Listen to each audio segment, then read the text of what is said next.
Okay, so this is the de-leading part of the video. I'm just gonna go over the stuff you need quickly. Obviously a vise, a hammer, and a piece of hardwood. This isn't exactly hardwood, but I've used it before and it works, so I guess it's fine with that. And we got the processor here and some electrical tape. The reason I use the electrical tape, I just put it on the teeth of the vise, so it grips it a little bit firmly, and you know, the metal on metal contact might bend it a little bit or scratch it, so I just use this to, you know, dampen the effect a little bit. I also put a little bit of a electrical tape on the end of the wood, again just to dampen the blow a little bit. And yeah, other than that, I got a box here covered in t-shirt. I usually just place it right here to catch the PCB in case, you know, it flies off. It happened once before, but you know, you never know. So I just covered the end of the vise a little bit in case the PCB flies off, so I can catch it. Repeating myself. And here's the processor. So, you know, the vise and a hammer method, I found that to be pretty safe, even though it looks brutal. It's in my experience, it's been pretty safe. All the processors I've dealt with the vise and hammer method, they've all worked fine to date. Even the Ivy Bridge stuff I did way back in 2012. But you can do you can deal it with a razor. It's just more time consuming and more susceptible to failure. I've known people that damage their chips using the vise and a hammer, and you know, sorry, with the razor. You can also damage the vise and a hammer, but it's generally a safer approach, and it's faster too. So without further ado, I'm just gonna move the camera a little bit forward to get a better shot, and we're gonna clamp the processor down now. One other hint I can give you is that, let's hold the processor upright. So the die is right in the center. The VRMs are the capacitors all to the left side of it. So what I usually do, I just flip this around and put it on the vise like that, because I want to hit it from this side, right? So the VRM will be on that side, and I'll hit it from this side, so it'll be a little bit safer. We're just going to clamp the IHS down. I hope you guys can see it.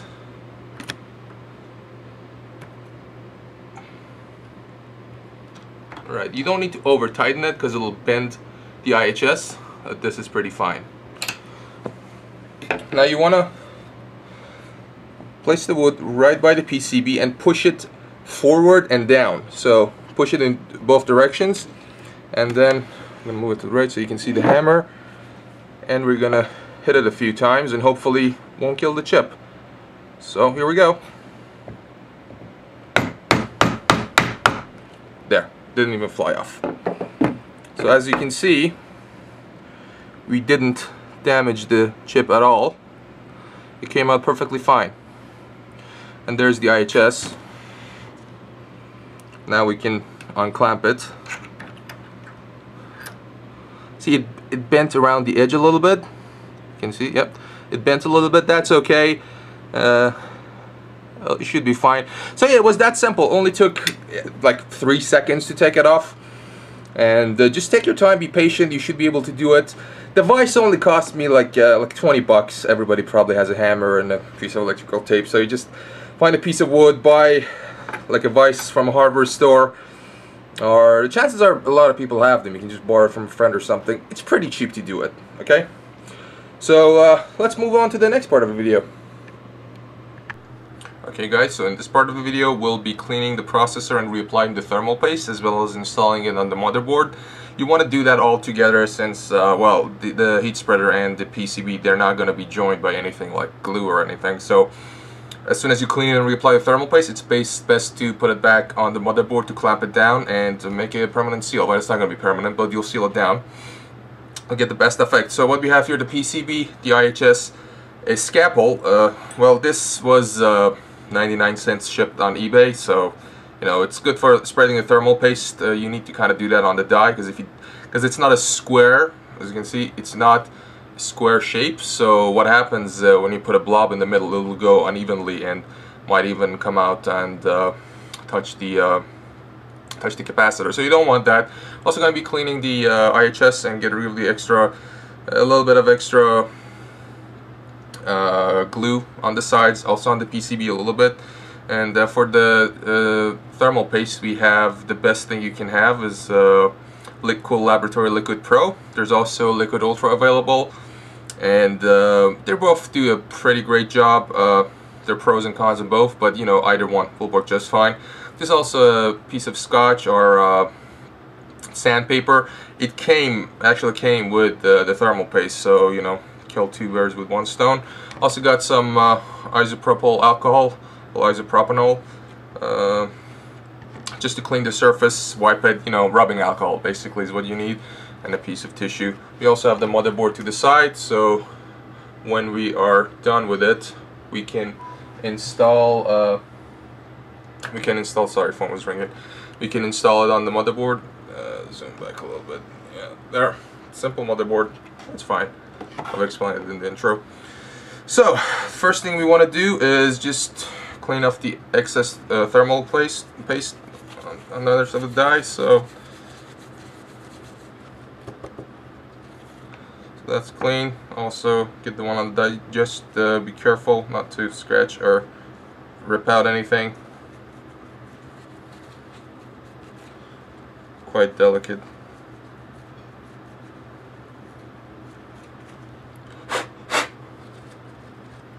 That's relatively clean.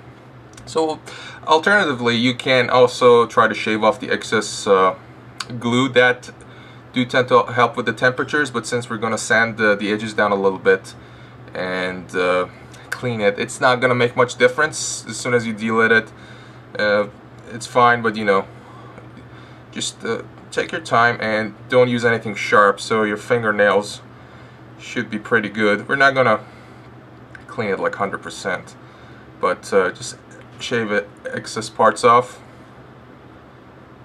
So, and careful not to rip any capacitors off.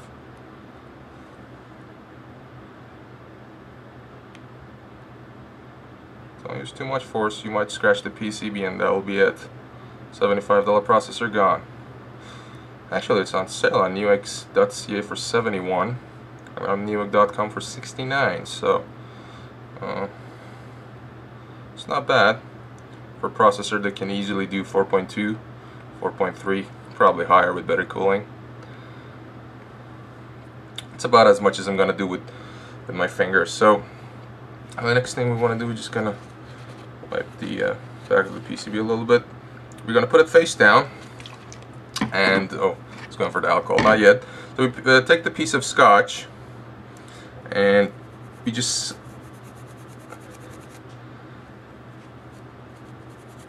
do the sides a little bit. Might as well put it down on the table.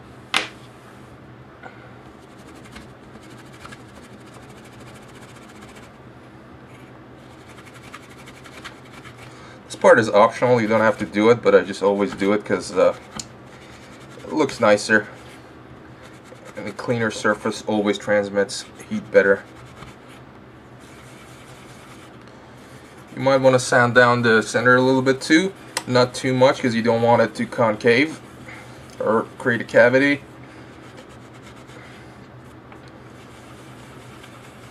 A little bit is fine.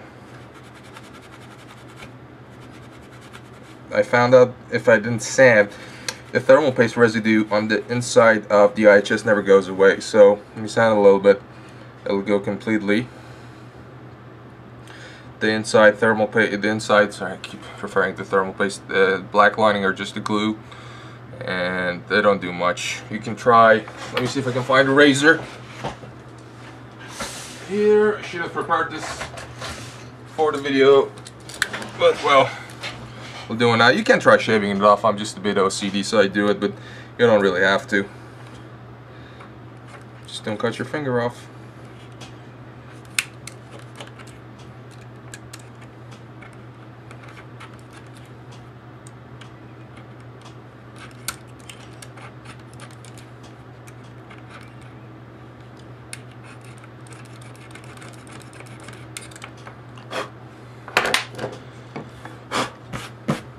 Okay, so let's just sand it a little bit more.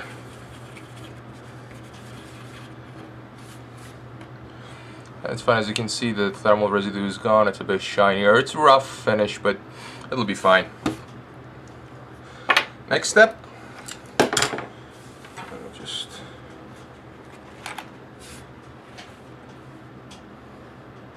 so what we want to do for the next step is, there's a purple alcohol, so you just take a piece of towel paper, paper towel, and you clean it a little bit. Oh, we're gonna re-clean it. You can see you already caught some crap. We're gonna re-clean it afterwards because this stuff evaporates quickly. But we're gonna apply the thermal paste now, so just rub the dye a little bit and around the edges, even though it doesn't matter, but the dye is the most important part. It evaporates almost instantly, so it's perfect. Just gonna turn this over. Actually, let's find the other side. Right, so remember to put the cap on. It evaporates really quickly, so if you leave it on, all of it will be gone within a few hours. So what we're gonna do, let me zoom in.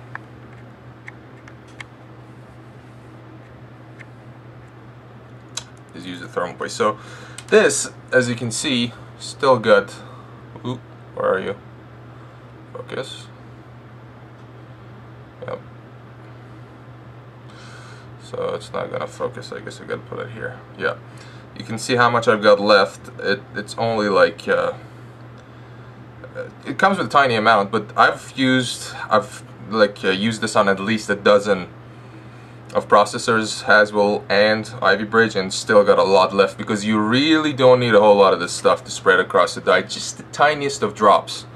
Again, it's liquid metal, so it's very. Well, you'll see in a minute what I mean. So just the tiniest of drop.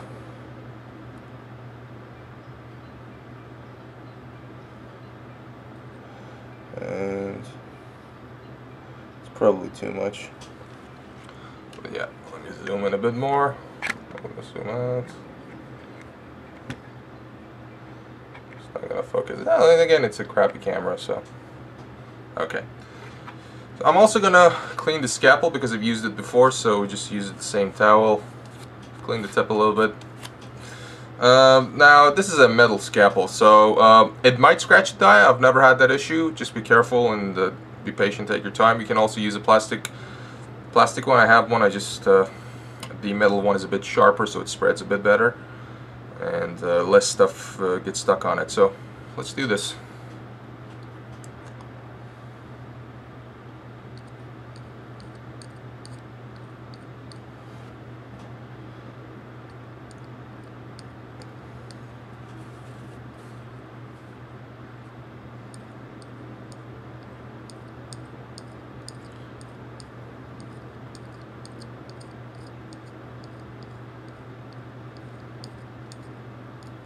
I've seen cracked dies that still work. I mean, not 100%, but they still function. CPUs with cracked dies, but you know, ideally you never want to scratch or crack it. That's the most important. All the billions of transistors are under there, so be very careful. Don't scratch it, don't break it. There is a lot of debate about, you know, a bare die mounting, you know, putting the cooler exactly on this die, or using the heat spreader. So in my experience and what I've seen, like, it's exponential how many more people kill their chips with bare die mounting than just reusing the heat spreader. And to be honest, it's quite dangerous. I've done it once with the 3570K back in the Ivy Bridge, and it's, I mean, I tried to put it as even pressure as possible, but again, it's still cracked. Well, the die didn't crack, it's just the processor died, so I'm guessing something must have happened to the die. That was an expensive thing, that was an expensive mistake. And people still do it. There's really no real advantage in using bare die mounting cooling. Some motherboards even come with a kit that you can just put the die in. Even some EK water blocks come with a specially shortened screws, so you can mount the die, put the die in directly in contact with the heat spreader, with the heat sink, sorry, instead of using the heat spreader. This middle guy, it's very important. It evens out the pressure, and it makes it much more consistent in terms of thermal transfer rate. So my personal recommendation, always use the heat sinks. I wouldn't go bare die again. I've done it twice actually. Once worked, the other time it's just not consistent enough, and it's very risky. So, you know, you've been told. That's my professional opinions. Again, I've done dozens of, well, a dozen or so D-lids, and you know, I'm not talking out of my bum, if you know what I mean. Okay, so this is pretty much done. We can wipe the excess glue off, not glue, sorry, the thermal paste off the scalpel. The processor is ready, so we got an even spread. It's quite shiny. And now we're gonna mount it on the motherboard. So we're just gonna zoom out and put this back. Sorry, I haven't done this in months working with this camera, so a bit rusty. Let's prepare the motherboard. It's very simple, the new stuff. You don't have to do much. You just unclamp it, pull it upward. Don't touch any of the pins, very sensitive. You just check the back of the CPU in case there's some residues or whatever left, because they might interfere. And yeah, so you just drop it in. Well, like I said, there's still some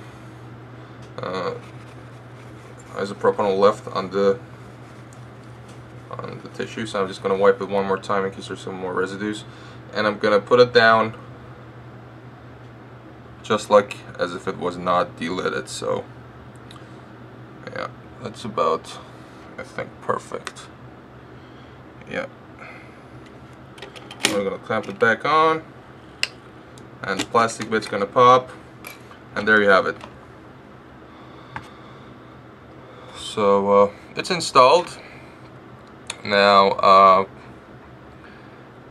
to mount the cooler, I've talked about in the first part of the video that, you know, whatever budget you have left, you can spend it on the cooler, but my objective was to spend as little as possible on anything optional, just to save as much money as possible and keep it at the price point, the $500 that I talked about. So we're gonna reuse the original cooler.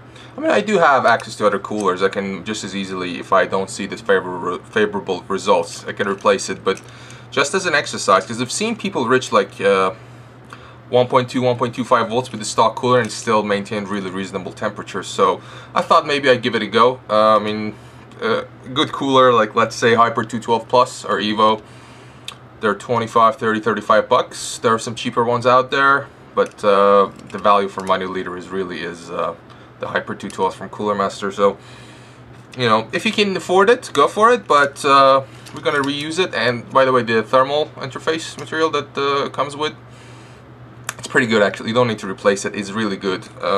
So we're just gonna reuse it, but we're gonna clean the top of the IHS first. Another thing I wanted to mention is, let's say you didn't have you have used one and you didn't have that. It doesn't really matter what thermal paste you use on this. The critical part is the thermal paste between the IHS and the die, which we used the Liquid Pro / Liquid Ultra. You need to use those because everything else doesn't cool as much, and almost all of them lose consistency over time, and you get back to the, you know, typical low temperatures that you would get normally. So it's like you've done the whole thing for nothing. So make sure you use this stuff underneath the die. On top of it, doesn't really matter what you need, what you use. So, you know, so use something decent. We got MX4, Arctic Silver, not Arctic Silver, Arctic Cooling MX4. AS5 is pretty ancient now, and the cure time is ridiculous. You know, freezing point from Sigmatech knocked you up an HP1, or is it PK1? I think, yeah, PK1. I forgot what the exact model number is. So there are a lot of good pastes out there. Use something decent if your cooler doesn't have one. Even the Cooler Master Hyper 212 or 212 Plus or Evo, they come with a decent paste. You can use that. Worst case scenario, I mean, you're looking at 3 to 5 degrees difference, which it can be quite substantial. We're talking like the best thermal paste in the market versus the worst. So, you know, it doesn't make a whole lot of difference. So I'm just gonna use a bit more rubbing alcohol to clean the IHS. just to get that perfect contact and cleanliness. As you can see, it's going to evaporate if I blow on it. That's what she said. It'll evaporate even quicker. So we know it's pretty clean. So I'm gonna mount it. Yeah, this will be fine. So make sure all of the push pins are twisted to the right, and then you just press it down. It's the simplest thing in the world to do. And just put some pressure on it,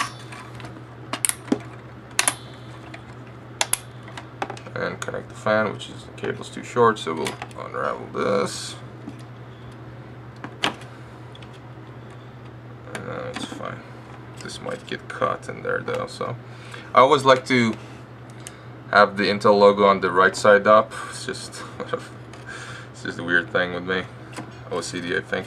So this is rubbing a little bit, as you can hear, so we're just gonna maybe route it from here. Again, it's on a stretch, so we might have to, yep, it's stretched too far. We'll just do it the other way around. First world problems, right?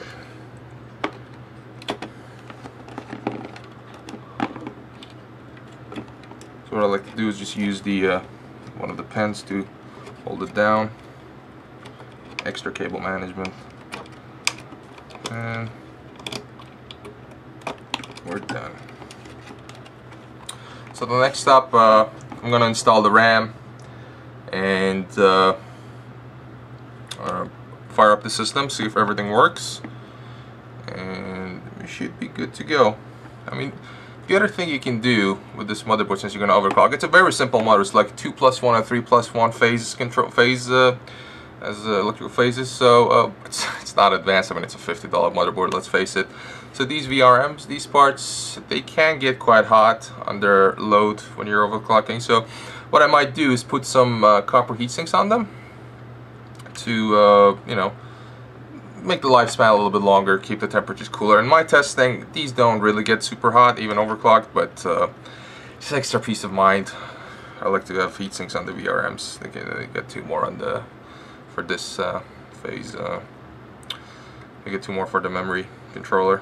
So yeah, so I'm gonna install the memory on it, and we're gonna fire it up, see how it works. See you guys in the next part.